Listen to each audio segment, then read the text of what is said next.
Welcome to The Explainer. Today, we're diving into something I think we can all use, a guide for sharpening how you think and, just making better choices. Let's get right into it. So let me ask you something. Have you ever felt just completely stuck trying to make a choice? Maybe it's something huge, like picking a major for university. Or maybe it's something as simple as, which checkout line is going to be the fastest. We've all been there, right? Just running the options over and over and over in our heads. So why do we get stuck like that? Well, a lot of the time, it's because we're using a pretty limited set of tools. We either go with our gut feeling, or maybe we bust out a simple pros and cons list. And look, those can work sometimes, but to get consistently better outcomes, we really need to upgrade our mental toolkit. It's all about moving from that default automatic thinking to a process that actually helps us uncover our blind spots and maybe even spark some ideas we never would have had otherwise. Okay, so this is where we move beyond just pros and cons. We're going to build a brand new thinking toolkit. Think of it as being filled with all these different strategies, each one designed to break you out of those frustrating decision loops. The ones you face pretty much every single day. And this is so important. Why? Because really, our lives are just one long chain of decisions. Every single choice we make, whether it's big or small, it quietly builds the life we end up with. So sharpening our thinking process isn't just about this one decision in front of you. It has this massive compounding impact over your entire life. All right, first up, let's talk about creative thinking. The first set of tools in our toolkit, well, it's all about breaking you out of your default patterns. The whole point is to help you generate options you would have never, ever considered before. And our first method here is a really cool way to just flip the whole problem on its head. It's called reverse thinking. So instead of starting at the beginning and asking, okay, what should I do? You actually start at the end.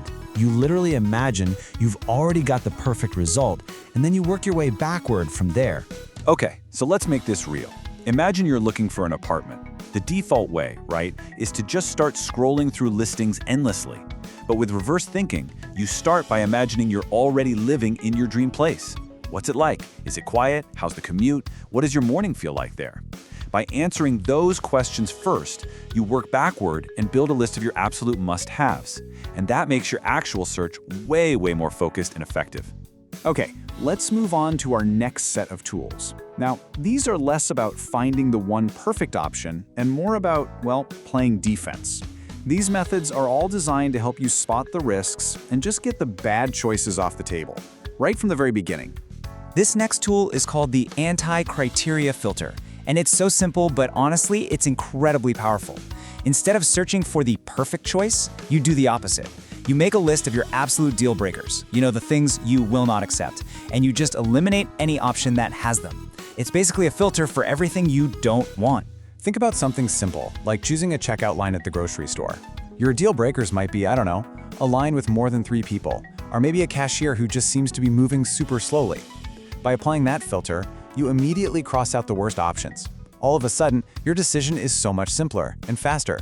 Now this next one, this one's really interesting. It actually asks you to be pessimistic on purpose, but for a really productive reason. It's called a pre-mortem analysis. And what you do is, you imagine your choice has already been made, and it has failed, like spectacularly failed. So for example, before you accept a new job offer, you ask yourself this exact question. Okay, it's a year from now, and I absolutely regret taking this job. What went wrong? See, this forces you to think about all the potential failure points. Was it the culture? Was there no room for growth? Maybe a terrible manager? By identifying those potential risks ahead of time, you can spot the red flags before it's too late. That pre-mortem exercise forces you to think about the consequences a year from now, which is the perfect lead-in to our final set of tools. These are all about future-proofing your choices. Making decisions that you'll still be happy with, not just tomorrow, but years and years down the road. And a fantastic tool for this is what's called the 10-10-10 method. It's designed to do one simple thing: pull you out of the heat of the moment. It forces you to look at the long-term consequences by looking at your choice through 3 totally different time lenses. So let's take that big choice again, picking a university major. You ask yourself, how will I feel about this in 10 minutes? Probably pretty excited. Then, how will I feel in 10 months when the classes are really getting tough? And then, the big one, how about in 10 years? Will this decision still support the career and the life I actually want? It is such a powerful way to balance those immediate feelings with your real long-term goals. Okay, but what about those really complex decisions? The ones where you're juggling a ton of different priorities? Well, sometimes you need to bring in a little bit of math just to get some clarity. And that is exactly where a weighted decision matrix comes in. Now, the key thing here isn't just listing pros and cons. No, it's about assigning a weight to what actually matters most to you.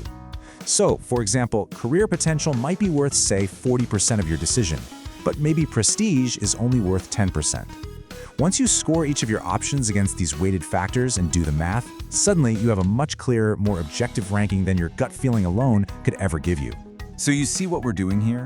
When you start to combine these methods, working backward from your goal, filtering out the deal breakers, stress testing against failure, what you're really doing is building a powerful new system, a whole new way to approach pretty much any choice you have to make, big or small. And I think this right here is probably the most important takeaway of all. The goal of this whole toolkit, it's not to turn you into some cold, calculating robot. Not at all. It's to train your intuition. By running through these little exercises, you're just feeding your gut better information, so that when it is time to make that final call, your instincts are just sharper. They're more reliable. So there you have it. You've now got a whole set of powerful new tools in your toolkit. You can use them to break out of that default thinking, to avoid the common traps, and to make choices that are truly right for you, both now and for your future. The only question left really is, what's the next choice you're going to make differently?